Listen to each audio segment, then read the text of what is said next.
I've lived in Lake Havasu for almost 20 years. I opened this store because of the pending sale of my gas station that I own in Needles, California.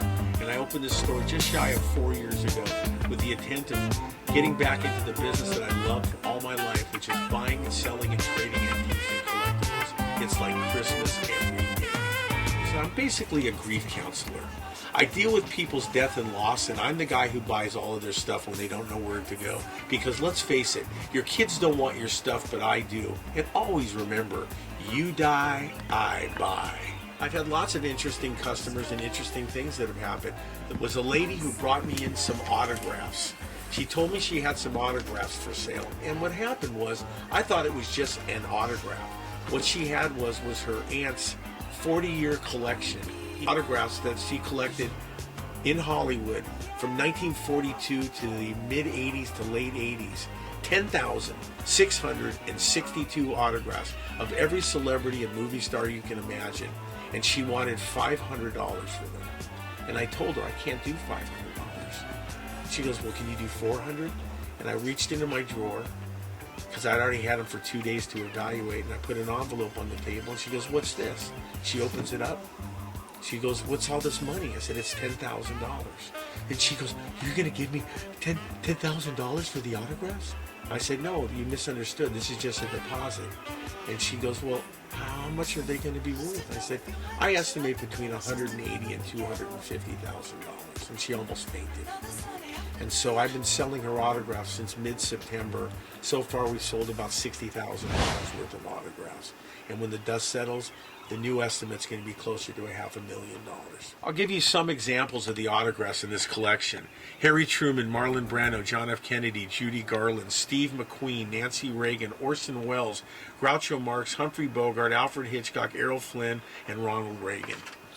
And all of these are vintage autographs from the 50s, 60s, and 70s, pretty much. And I have very, very interesting and colorful clientele. To give you an example, just this last Sunday, I had a lady call me up from Bullhead City, Arizona, saying that she had some things to sell, and she was going to come down here. And she said, well, are you open? I said, I'm open till 5. So she pulls up with this trailer, and here's what she had for sale. 32-inch Remington bronze was just one of the items. But that's not the most interesting. So she had this wonderful piece, which is just gorgeous, but the story behind it is more amazing. So the story is, these people, the Gooches that's on this plaque, were missionaries for the Mormon mission in a little village outside of Zimbabwe in Africa. And this leopard here had attempted to maul some children and took a calf out of the village, and they hired a hunter to kill the leopard to prevent them from having any further harm in the village. And then they stuffed and mounted this and gave it to the missionary as appreciation for helping them get the money to get the hunter to come in and save the village from this beautiful beast. Looks really tame now, but he's a wild animal. And what these people do for a living, they run a bird and animal sanctuary. And it was not really good for them, for their image, to have stuffed dead animals in their house, and they're a bird and reptile sanctuary. So that's how I ended up with everything. So here we are. His name is Cleo. This beautiful animal I would sell for $2,500, and I don't have a problem with that. This beautiful piece was dropped by the people who brought it to me, and I'm having it repaired. The repair is going to cost me about $150, but when it's done, I'll be selling this for about $800. And the water buffalo here in the back, which is over here, I would sell for $650. So this vase is what's called uranium glass. It glows with a black light. So this piece was made by a gentleman, Salvador Dali, and it's numbered to 200, number 156 of 200. It's in 2 pieces. It's called the Alien Vase. Very rare, $3,000 vase. And the cool part about this is that the people who brought it to me bought it in a thrift shop for $15 3 weeks ago. And the people in the thrift shop and the people who donated had no idea. So I do a large business on eBay, and this couple came in who I'd never met before, and they brought me this piece by an artist named Cesar, and it's a rare piece. They call it pouce, which is thumb, and it's for sale on eBay. I do a huge business online. So this is currently listed for $2,999.99.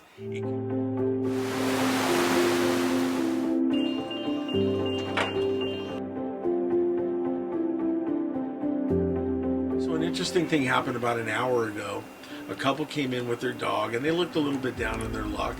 And I said, can I help you? He says, yeah, I have a bunch of things I want to sell. And basically he has a trailer full of things, but none of them were very interesting. So I asked him, well, what is your plan? I said, we just need some gas and some food for us and for the dog. So they brought me in a couple tubs over here, Transformers and some miscellaneous toys, not worth a lot of money. And they said, well, what are you going to do? I said, well, we're going to take some of the money and we're going to try to sell things at the swap meet on Sunday. So I gave them $100. And little things like that make you feel good in the day. This is another unusual item. It's a mink stole with the feet and the tail, front and back legs, and the heads. I can't imagine somebody wearing that, but they did back in the day. And what year? This would have been from, let's say, the 40s or 50s. How much? And they were the store. Only $100 for mink. Wow. Isn't that becoming? I use a camera so I can see who's in the parking lot. I can see who's outside. If I can't find somebody in the store, I can see them in the camera. But I do have a great story about shoplifting. Interesting shoplifting story. I had two couples come in here in their 20s. They were walking around my store, and I had a little area that had some folding pocket knives. And they went around the corner, and 3 of them had pocket knives, and they came around, and next thing I know, none of them had pocket knives. They used the term pocket knives literally. So they walked around for a few minutes, and they were going to go out through the door over here. And on the way out, I said, hey, can you wait for a second? And you could see like deer in the headlights, you know. I said, well, listen, I got to ask you a big favor. And they said, well, what's that? I said, listen, next time you come to my store and you want to steal something, I'll put a pile of stuff that I don't mind you stealing, and you can just take that stuff. And they go, oh, and they scooted out the door. But I caught them. But what are you going to do? Tell well, them they gave you the pocket Oh, knives. no, they ran out the door with this stuff. But here's the thing, it's a little secret. I have so much stuff. If somebody really needs to steal something that bad, my life will be exactly the same and not change one bit.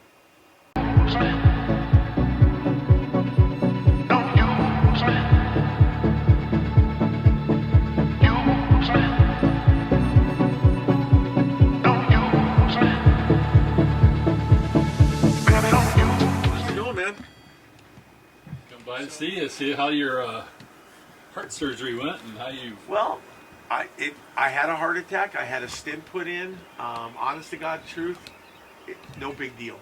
So I went from 8 pills to 3. Nice. And now I'm fine. You look good. You look like you're. I feel great. Yeah. This is the greatest story ever. So I'm on a gurney. I'm having a heart attack. I'm on a gurney. I'm in the waiting room. I'm getting in the triage room, getting my vitals done, and there's a lady getting triage, getting intaked in next door. And they go, well, ma'am, on a scale from 1, I'm on a gurney facing this way. On a scale from 1 to 10, how's your pain level? And she goes, it's a 20. And I went, what? I turned this way and I go, ma'am. She goes, you talking to me? I said, yeah. A 20? So currently you're being lowered into a vat of boiling oil, right?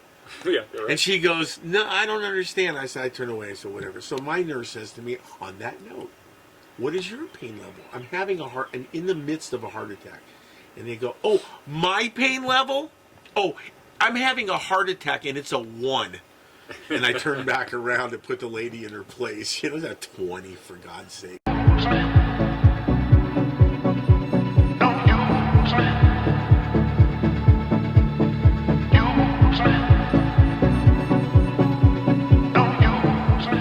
This one makes this one look like it was something at a rummage sale.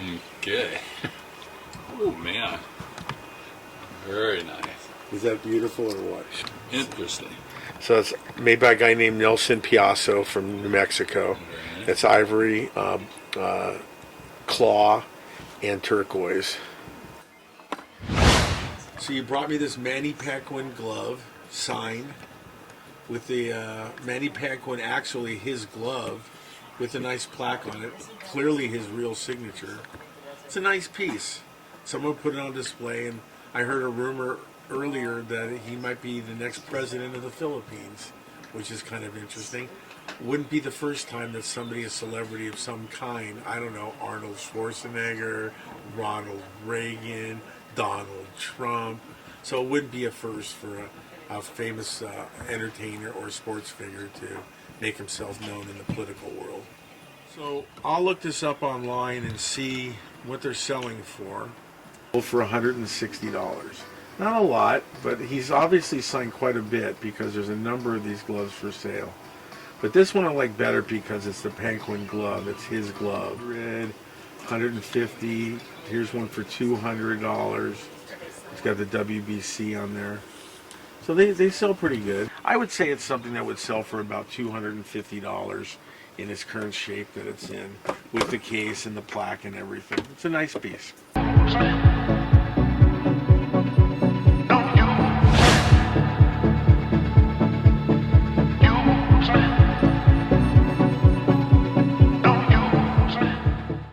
Somebody brought me this record earlier for me to evaluate. It's a Pink Floyd Dark Side of the Moon picture disc. Normally it would be $100 to $120 item. Unfortunately, it's in really poor condition with scratches all over it on both sides.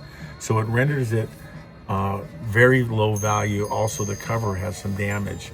So from a standpoint of an item for me to purchase, I really wouldn't be purchasing this because it'd be a tough sell for me. Everyone looking at it would look at the condition and pass on it. So I'm passing on this. Somebody brought me this $2 bill. It's a 1976, which is this bicentennial year $2 bill. They made millions of them. It's got a big crease across the center. So realistically speaking, this $2 bill is worth approximately $2. Now, if you want to get another bill that's similar to that one, this is a red seal from the 50s. Now these are worth about $10, but they're older and they're definitely different. They have a red seal versus the green seal. These are common, these are less common. So there you go. All right, so somebody just left the store and they brought me these bags of jewelry to go through. And unfortunately, these are some low demand items. These are freshwater pearls. And unfortunately, nobody wears freshwater pearls anymore. So there's literally no demand for them. I probably have, I don't know, 75 strands of pearls so that are just sitting in a drawer that nobody wants to buy. This is a nice little keychain, but the problem is it doesn't have a lot of weight to it. So there's not a lot of inherent value, and it's not made by a known, there's no marks on it from a known company. So realistically, this thing weighs about 8 grams. 8 grams of silver is worth about $10 to $12. So there's not much value there on that. Now this is costume jewelry. This chain is a fake chain. It's a real chain, but it's not real gold. It's made in China, so there's no value here. These nice earrings, I don't know anyone who would wear these. They're really big. They're fairly gaudy. They're cute little clip-ons, but once again, it's costume jewelry and not gold. So there's no real value for me from a standpoint of a resell. So these items, all of these items here, I would be passing on today.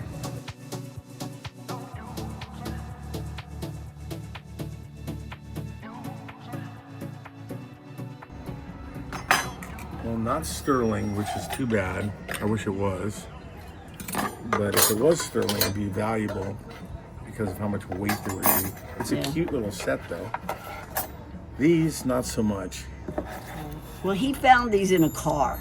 In a car? So we didn't know what they were. So Well, this needlepoint piece is nice, but you notice that the needlepoint, that the yarn is really thick and wide. It's not detailed like a petty point or needlepoint. Oh, I understand that. But what is it? Is it a fireplace screen?